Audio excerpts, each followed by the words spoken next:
Bom, a Denise falava sobre a retomada da economia e a retomada é importante também e depende muito da infraestrutura. O TCU aprovou a concessão das rodovias Dutra e Rio Santos e o governo espera investimentos de 14 bilhões de reais da iniciativa privada. E para falar sobre esse e outros planos do governo, a gente conversa agora, gentilmente nos atendendo, o ministro da Infraestrutura, Tarcísio Gomes de Freitas. Ministro, muito bem-vindo mais uma vez aqui ao Jornal da Manhã, da Jovem Pan. Muito obrigado. Bom dia, eu que agradeço. Bom dia a todos os ouvintes da Jovem Pan, do Jornal da Manhã. Estamos todos na torcida pela Rebeca agora aí, que está disputando a final, né, a medalha de ouro lá em Tóquio. É verdade. Daqui a pouco a gente vai trazer essas informações, ministro. Ministro, a gente ouviu aí a questão da retomada da economia e eu pergunto em relação à concessão das rodovias. Muitas já são concessionadas, como a gente costuma dizer, mas agora é o período de renovação dessas concessões. Eu pergunto do ponto de vista da infraestrutura e também do consumidor, o que essa renovação vai significar? Olha, nós vamos ter novos leilões. Esses novos leilões vão trazer muito mais investimento com uma redução de tarifa. Então, o TCU ontem, por exemplo, aprovou a nova licitação da rodovia Presidente Dutra, ligação do Rio de Janeiro para São Paulo, ou seja, as duas principais cidades do Brasil.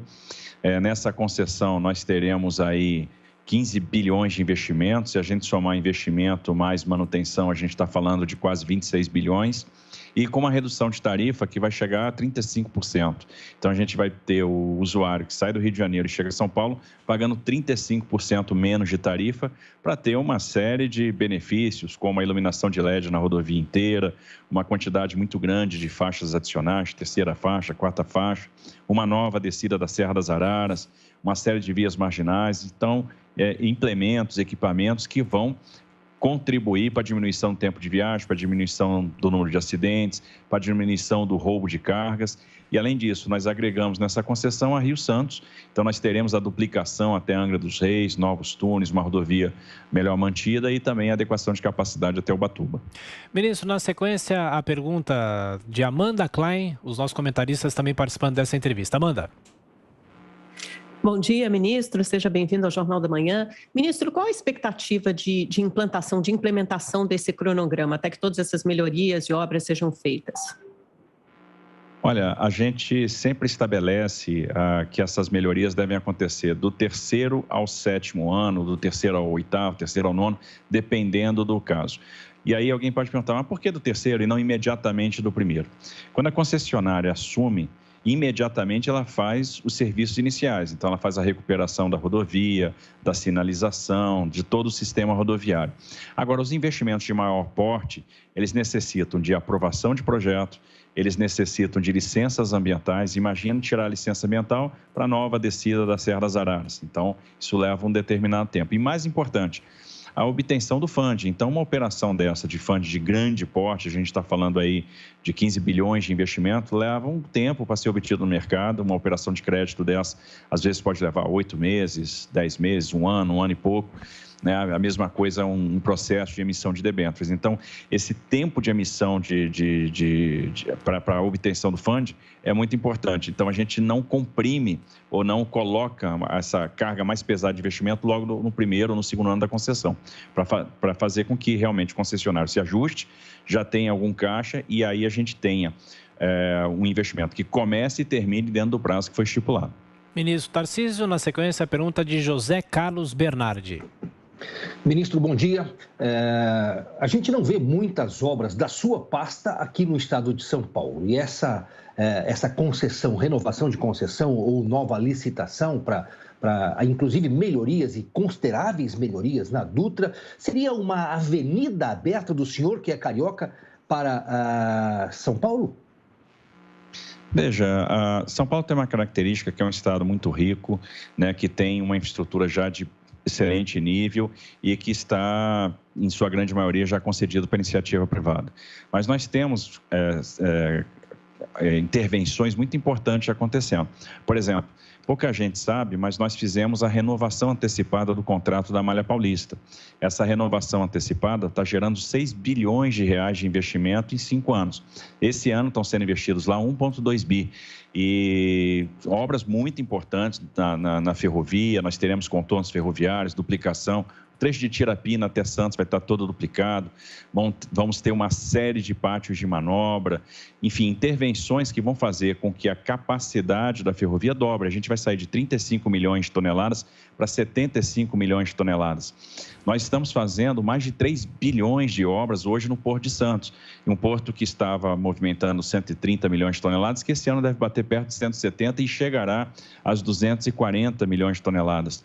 Nós já estamos com a concessão, a nova concessão de Viracopos desenhada e deverá ir para consulta pública no segundo semestre, agora no mês de agosto. A mesma coisa acontece com a concessão do aeroporto de Congonhas, que também virá agora no mês de agosto. Estamos fazendo a obra lá agora do IMAS, na extensão de pista de Congonhas, estamos fazendo a travessia de São José do Rio Preto e realmente nessa faixa de Dutra, nós vamos fazer investimentos importantes. Só na chegada em Guarulhos, por exemplo, onde nós vamos ter a primeira experiência brasileira com Free Flow, nós teremos 1,2 bi de investimentos. Então, uma série de intervenções ali estão previstas e dessa forma, a gente vai trabalhando em São Paulo. Estamos muito obstinados a obter, por exemplo, recursos para começar o derrocamento do Pedral de Nova Vaiandava, que se mostrou essencial para que a gente possa manter a navegação em situações de crise hídrica como que nós enfrentamos esse ano. Agora a sua pergunta, Cristina Grêmio.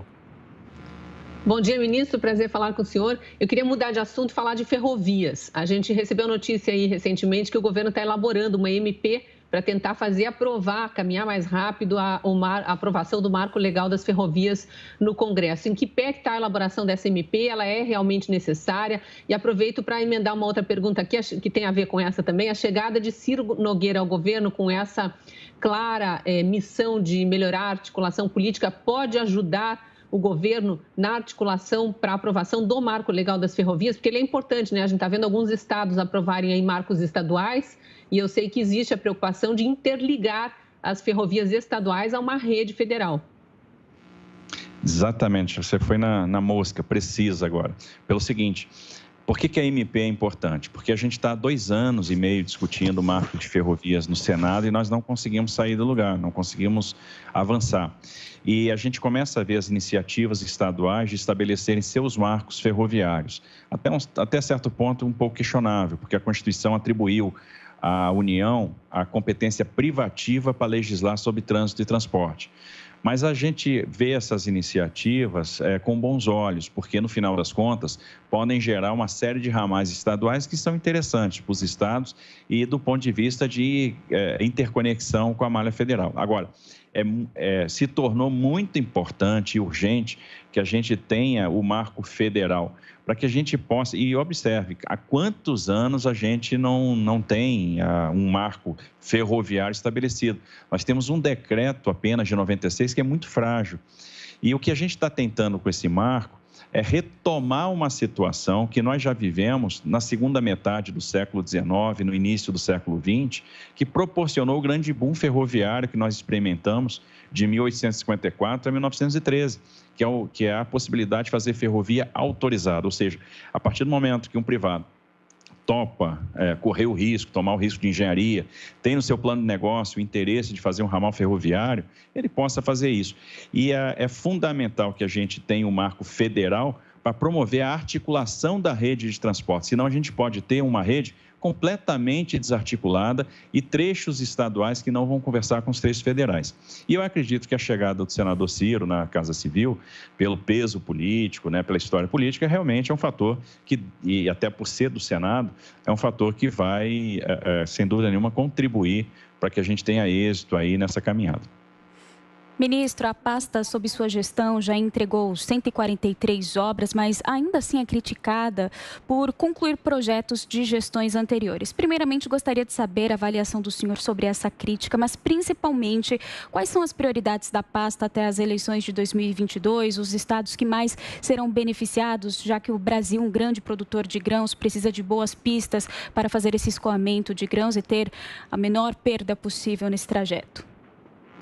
Olha, primeiro, cada crítica dessa que a gente conclui obras de gestões anteriores, para mim é um elogio, Porque imagina se a gente chegasse no Ministério e pegasse todo o elenco de obras que nós encontramos e, não, isso aqui não fomos nós que começamos, vamos deixar isso aqui para lá.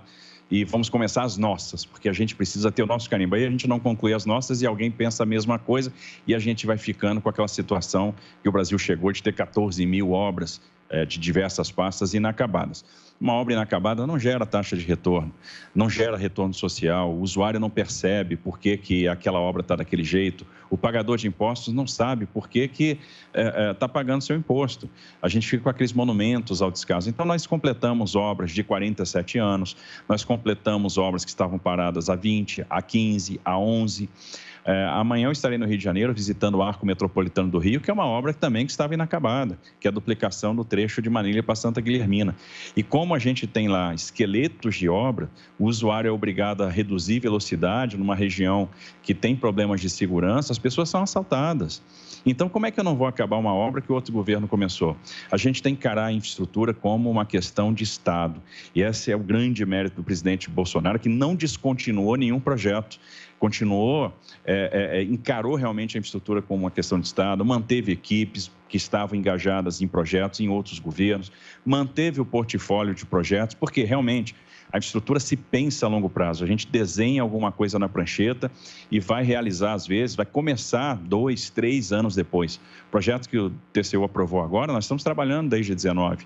Então, são 2 anos e meio para conseguir chegar num leilão e mais 3 anos para iniciar investimento. Quando a gente fala em Ferrogrão, a gente está pensando 10 anos na frente.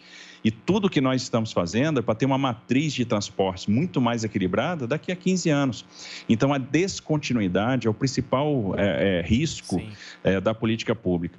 E em todos os estados nós temos obras relevantes. Por exemplo, nós temos que recuperar a malha rodoviária do Maranhão, a malha rodoviária de Minas Gerais, do Ceará, diria do Acre. São estados que estão com criticidade em termos de manutenção. Estamos bolando aqui um programa de manutenção funcional para essas rodovias. Nós temos obras muito importantes do ponto de vista logístico, do ponto de vista de indução ao crescimento, do ponto de vista social, em todas as unidades da federação.